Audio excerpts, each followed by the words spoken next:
Hey, what's up, y'all? And of course, welcome to another Alternative Factuals video. So I'm pretty sure some of y'all were waiting for this. I know it's kind of like, I guess, a day or two late, but I'm going to dive into what happened in the most recent episode of Black Lightning. But before I dive into any details and stuff like that, please be sure to like, share, and of course, subscribe. Leave your comments down below. Let me know what you're thinking. Let me know what you're feeling. And without further and or possible ado, let's kind of just dive into today's video. Okay, so if you saw the most recent episode of Black Lightning, you see that the family is still kind of going through a lot of emotional turmoil. And don't get me wrong, as much as I think Lynn is kind of low-key getting on my nerves a little bit, she's still human, so is everyone else. They may be super powered, meta-human, but they're still human nonetheless. So everyone's kind of grieving, dealing with their things in their own way. But there's something very specific that I want to deal with, and that's the concept of Jennifer and her perceived death. And I did a video about it a little ways back, but Jennifer is basically taking the place, well, she's her normal self. And let me explain. So in the comic books, in the original Black Lightning comic books, I'm not referring to necessarily the old school ones, but in the comic books, when Black Lightning and Lightning herself were at their peak, they basically were beings of pure energy. So Black Lightning himself always had the power, the strength, and the control over his power, while Lightning, on the other hand, as you've seen throughout the entire series, even though she has more control over her powers, she doesn't have the same kind of finesse with her abilities as she does with her father in the comic books. So what does that mean for someone like her? What we found out last season during the whole Crisis on Infinite Earths event was that Jennifer is no longer relatively, I would say, human in a sense. Her powers allow her cells to not only generate energy without having to recharge, but her body was transforming into pure energy in itself. So what does that mean for Jennifer? I'm pretty sure you can tell already the direction I'm going. Jennifer's not dead. However, she absorbed a large amount of energy, but it's not just simply the one time she's absorbed this overwhelming amount of energy. She's been consistently absorbing energy from the upper atmosphere of the Earth, solar radiation, anything on the electromagnetic spectrum. She's been absorbing consistently, pretty much from my understanding, like every day.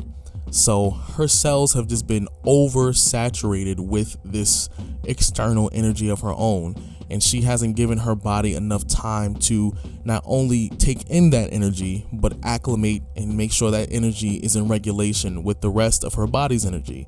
Because her powers, even though she is pure energy, she is not like, typical electricity or typical even gamma radiation or typical solar energy where, it's just this general vague kind of energy. It's very specific on the electromagnetic spectrum, but it's very vague.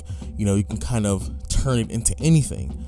Jennifer is a human being who got turned into a metahuman who then is turned into energy, meaning her energy signature is very, very, very unique, and it's very specific to her. What does that mean for her powers and what's going on with her abilities? Her powers, in order for her to be able to maintain some sort of form, like a human form, or for her to be able to coalesce her energy into a solid form, she needs to make sure that her specific energy is regulated, making sure that her power, her signature, everything about her is in balance with any other energy that may be introduced to her body.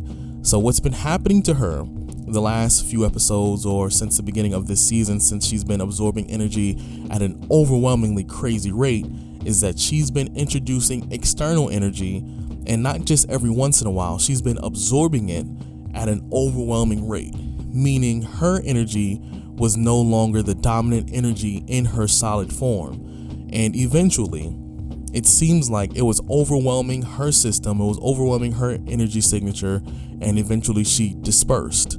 Now, one thing we know about pure energy, whether Jennifer, was in her solid form or not, energy cannot be destroyed. It can only be transformed or moved from one place to another, meaning her power can still be kind of siphoned and coalesced into a single person, or maybe coalesce back into her solid form if Gambi figures out a way how to do it, or possibly even just moved from one place to another. That's how energy works. Energy very rarely stays in one place unless it's being forced that way, but just for the sake of this example. So what I see happening is basically her body needs to release that external energy, which is why I think she pretty much exploded, but not necessarily like truly exploded. Her body just broke down to its pure energy form, and then she's expelling all that external energy which she absorbed. So what does that mean in terms of her powers? Yeah, in theory, she can absorb pretty much unlimited amounts of power, and in theory, she can, expel unlimited amounts of power. But in order to make sure that she maintains any physical form, any solid state, hard light form, or whatever you want to call it, for her to kind of be a teenager, what she needs to avoid is absorbing excessive amounts of external energy that is not native to her own body. Because of the nature of her powers, because of how her DNA was changed and morphed and has been gradually changing over the course of time from season 1 all the way till now, she has to realize that her body's energy signature, even her dad's body's energy signature, is not the same as like regular electricity, regular solar radiation. I don't know why I struggle to say that. Regular solar radiation, gamma radiation, it's not the same thing. Their energy signature is very specific, pretty much like DNA. Your DNA is very specific to you and only you. It doesn't matter who your parents are.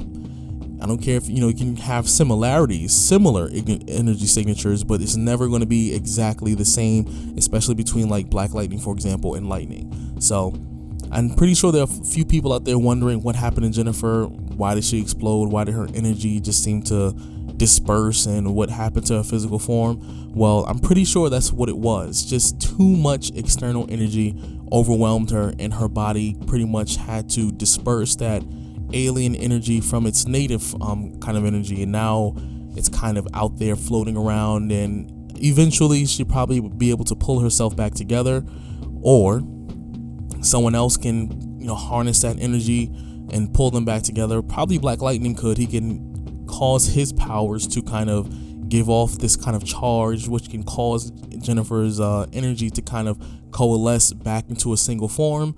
Or again, we can figure out something like that. Maybe it can be related to the DEGs. I highly doubt that, but just giving examples how the show can go in terms of how she can come back. But I'm pretty sure they don't plan on bringing her back, at least probably not till the last episode or something like that. From my understanding, she's not supposed to be making a return this season, so they might just keep her in this energy form for a later date, and we'll see what's going on with this whole painkiller thing. So maybe she'll make a return, in that situation. But there you have it. So let me know in the comments down below, what do you think pretty much happened to Jennifer in terms of her abilities? Let me know your opinions. Do you think my explanation is valid enough to the point that it makes sense? I'm just going based off of the information I know from the comic books, as well as her power set, and vice versa when it comes to Black Lightning and his power set and what his power set was in the comics, as well as the origin of her abilities and what was said about her powers all the way back in season 2 and 3. So remember, she's overwhelmingly powerful. But let me know what you think in the comments, and if you're new to the channel, please be sure to, of course, like, share, and of course subscribe. Leave a comment down below. Your interaction with the channel lets me know how you feel about videos like this, any other videos. Share it, all that good stuff, and I really hope to see y'all later on. Peace out.